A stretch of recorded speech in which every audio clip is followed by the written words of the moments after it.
I am going to tell you something today that I never thought I would say on this show. I have now been warned multiple times by immigration lawyers that I should not leave the country at this time. Let me explain. I'm a naturalized US citizen. Many people maybe don't know that. I've been a citizen of the United States since I was, I think, 16 or so years old. So went through the entire process legally. My family moved to the United States legally, obtained permanent residency. Ultimately, my parents got citizenship as an under 18 son of naturalized citizens. I was able to get citizenship by going to the post office and filling out a passport application. And then that was decades ago. And here I am in 2025 being told that even with my citizenship, it might be risky to travel internationally under this second Trump administration because of what might happen when I get back. Now, I'm not going to pretend, I might be deported. They're going to rip up my passport. It's not about that. But the idea is that coming back might be unpredictably uncomfortable or uncomfortably unpredictable, because we've already seen reports of US citizens detained at the border. We've seen US citizens held and questioned for hours without even being told why. We've seen a spike in the stories from folks who are dual nationals or have names that look or sound foreign, or maybe they speak with an accent. Stories of those folks being pulled aside, treated like suspects at their own country's border.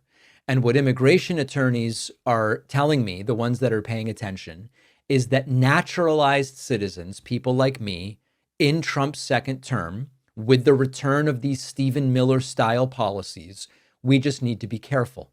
Some are saying if you leave, have legal representation lined up, know exactly which immigration lawyer you will call, and that they will be available to take your call in case you end up in one of these situations. Think of it, legal representation to re-enter a country you are a citizen of. Now, what is the goal here? I don't believe that it is to actually deport US citizens. Not yet, anyway, even though Trump is talking about it. What they want is fear. Intimidation is the goal. Give these folks, people like me, the feeling that we don't quite belong, even if we've done everything right.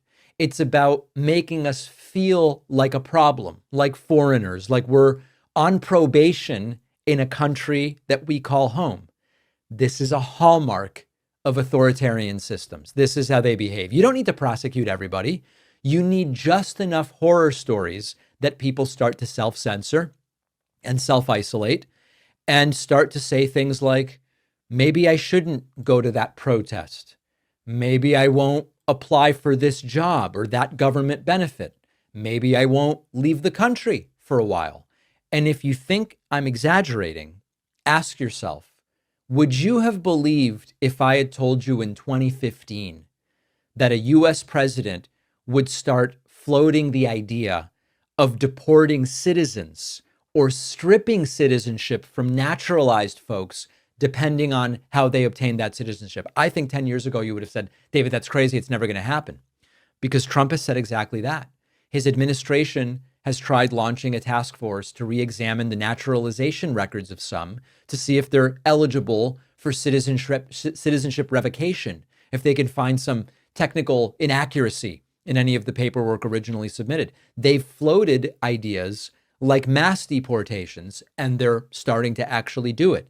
They've gone after asylum seekers. They've gone after green card holders, student visas, legal residents, and even we now are seeing the detention of naturalized citizens. Now, one other note about this. Think about this absurd contrast. During COVID, the Trump-aligned MAGA right wing lost their minds over basic reentry requirements. Remember, they would say, you can't deny a US citizen entry no matter what. You can't require a PCR test. Even if the test is positive, you still can't deny reentry. You can't deny reentry over quarantine reasons for anything. They said this is tyranny. They even said asking for proof of vaccination was unconstitutional. And now those same people are dead silent while naturalized citizens are being flagged, delayed, interrogated, and sometimes even separated from families at the border for hours just for coming back to a country where they have citizenship. So apparently, it's only tyranny when it applies to them. Another hallmark of authoritarian regimes. On today's bonus show, thousands participated in anti-Trump, anti-Musk protests over the weekend. We will discuss it.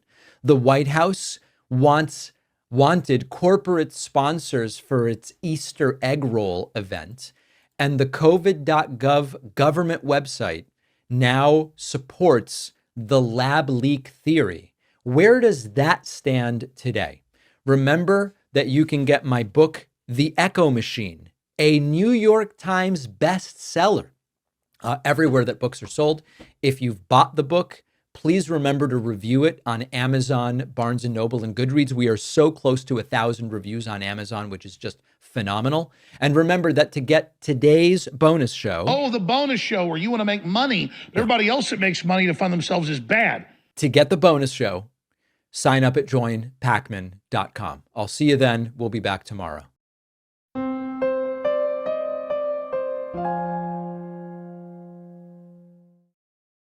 I was just on the news and they showed me an Eric Trump tweet where he said, if I was a foreign leader, I'd want to be the first one coming and begging for mercy from his dad. And so that's what this keeps on coming down to. Look, Mark Zuckerberg being the perfect example. We saw this week. Mark Zuckerberg under investigation for monopoly activity, illegal white-collar crime. You see Facebook, Meta buying up WhatsApp, buying up Instagram, trying to make sure that there's no competition to what it is that they do. Next thing you know, Mark Zuckerberg gives $25 million in a settlement, quote unquote, but ultimately it's $25 million cash to Donald Trump himself. Now it's his third visit to the Oval Office. Now he gets what it is he wants. So the Mark Zuckerberg who, Donald Trump would lambast before, now they're buddies. And so that's part of how you can see all of this, is that Donald Trump acts recklessly, acts erratically. People say, what is the plan here? And the plan on his part is to hold people hostage, whether it's American consumers, whether it is, a billionaire that he wants to come genuflect in front of him. And then at the end of the day, what he's trying to do is extract money for himself or his friends, or at sometimes just for his ego.